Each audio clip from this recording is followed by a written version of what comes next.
So ito yung mga inahin natin dito mga ka-farmers, yan.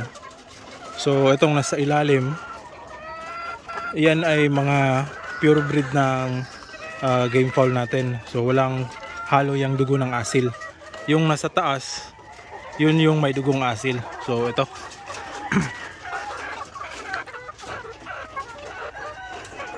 So yan yung ating sweater asil. So yan, yung mukha talaga nito ay asil looking, dahil 50% na itong dugo ay asil at saka 50% naman ay sweater. So yan oh. Pero ang gaganda ng sukat nito, yan oh, yan ang tindig. Ito yung kapatid, bali apat yung magkakapatid na ito. Yan, apat sila.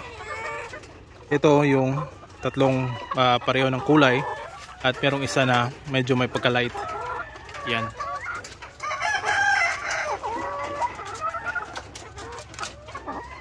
So yan ang itsura niya oh.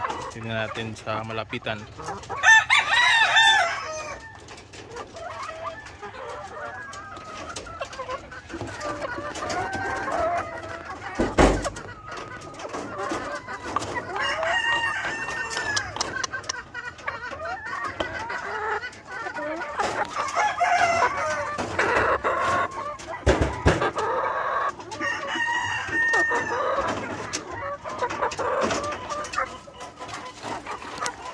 So magaganda po yung build ng katawan nito, itong mga inahin na ito.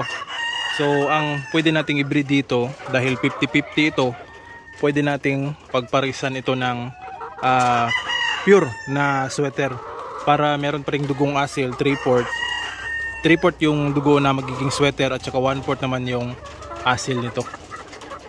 So ayan, kahit hindi masyadong matangkad yung mga lalaki na gagamitin natin, ay ayos lang, dahil matatangkad itong mga pulet natin ng mga asil.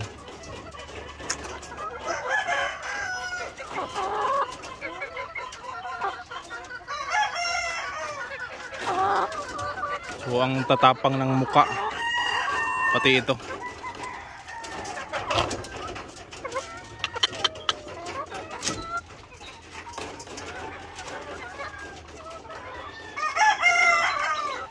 So dito naman meron tayong isang white kelso na asil.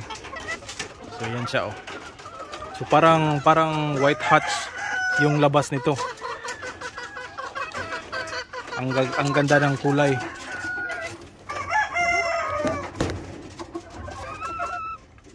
So yan oh.